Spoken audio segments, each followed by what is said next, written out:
Assalamualaikum Mbak Pia. Waalaikumsalam. Sebelumnya maaf nih ganggu waktunya sebentar buat kayak bincang-bincang aja. Oke, nggak apa-apa. Oh ya, ini sebelumnya maaf kesibukannya sehari-hari apa Mbak? Sehari-hari ya karena udah bersuami jadi ya jadi kayak selayaknya ibu rumah tangga. Oh gitu. Sama ya ngecek-ngecek toko, ngecek Instagram kayak gitu sih. Jadi udah ada toko sendiri gitu ya? Iya. Oke. Berarti ini Mbak ngomong-ngomong soal toko, sebelumnya ngawalin karir di toko itu kayak gimana sih? Oh ya. Jadi dulu awalnya ya awal-awal IG itu emang udah pengen jualan Oh kacamata. maksudnya itu tuh ada online-nya juga? Ada online-nya, jadi awalnya memang online, malah sebelum buka toko itu online dulu karena ada platform IG, terus kayak lihat juga orang jualan di sana dan kayak menarik, ya udah kenapa enggak buat nyoba gitu. Awalnya kayak gitu. Terus keterusan sampai Ya sekarang terusan gitu ya? alhamdulillah ya walaupun ada pasang surutnya alhamdulillah bertahan dan sampai sekarang jalan. Udah berapa lama Mbak kalau boleh tahu? Kalau sejak online-nya itu berapa ya? 2016 atau 16-an, berapa gitu. berarti Agak lupa juga. Udah lumayan lama ya Mbak? Ya lumayan. Berarti itu kalau udah lama gitu, kalau dari Mbak sendiri itu bekerjanya tuh udah kayak setiap harinya disusun sendiri atau emang udah langsung jalan aja gitu kayak multitasking kayak gitu? Oh, kalau saya sendiri karena mungkin orangnya pelupa, jadi jadi setiap malamnya itu udah tak tulis to-do list buat tanggal sekian atau besok itu apa aja, jadi punya targetnya masing-masing. Oh gitu, jadi kayak terencana ya setiap Iya, harinya? biar gak ada yang kelewat, soalnya itu pelupa itu tadi. Oh iya. Sama ini Mbak, kan ini berarti udah lama banget ya kerjanya kayak maksudnya di usaha ini. Terus pasti kan itu kayak tadi Mbak bilang ada pasang surutnya. Nah, itu pembelajaran apa aja sih yang Mbak dapat dari yang dulu zaman awal? Pasti kan dulu nggak kayak sekarang ya. Nah, itu pembelajaran dari dulu sampai sekarang tuh apa aja sih? Sebenarnya banyak ya tapi yang paling keras sampai sekarang tuh apa ya, gimana kita bertahan dalam kondisi apapun gitu.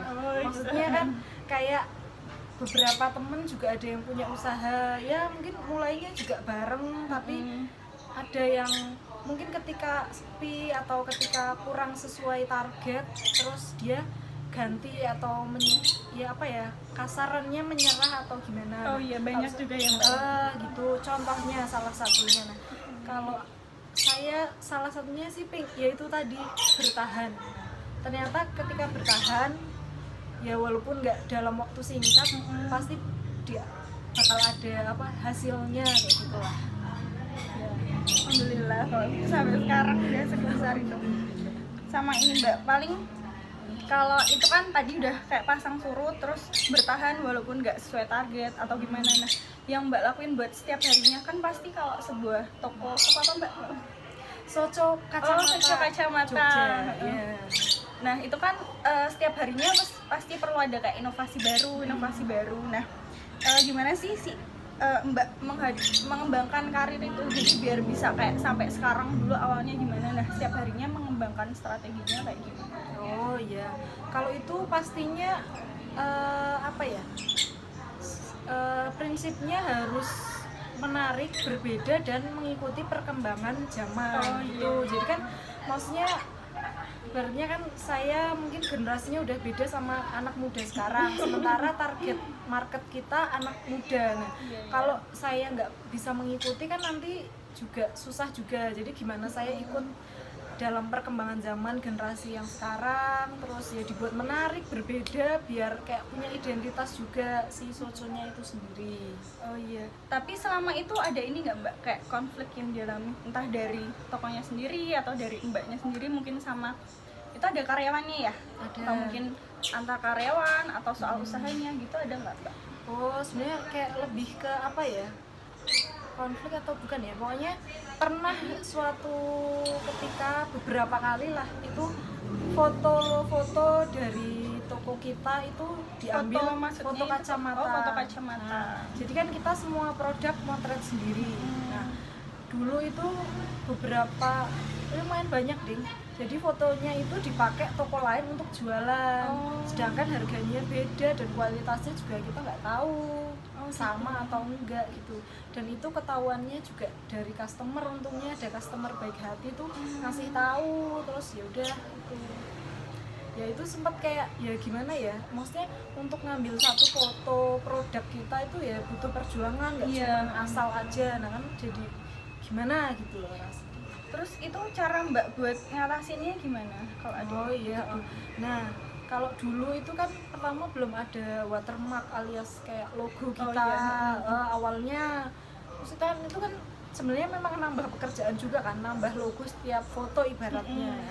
Ya udah mulai saat itu juga ya mau nggak mau harus dikasih logo setiap foto atau video kayak gitu. Nah ternyata sampai kesini lama-kelamaan ya udah biasa, nggak ngerasa berat lagi. Oh gitu, jadi pembelajaran juga ya Mbak? Pembelajaran akhirnya jadi biasa. Sama ini Mbak, mungkin ngomong soal apa ya, pekerjaan gitu kan sebenarnya sebaik-baiknya manusia juga atau pekerjaan itu yang bisa bermanfaat bagi orang lain. Nah untuk pekerjaan Mbak sendiri ini dalam berkarir gitu ya, itu udah bener-bener ini nggak sih kayak bermanfaat buat orang lain atau membantu orang lain gitu? Bagi saya gitu ya. Oh ya, gimana ya?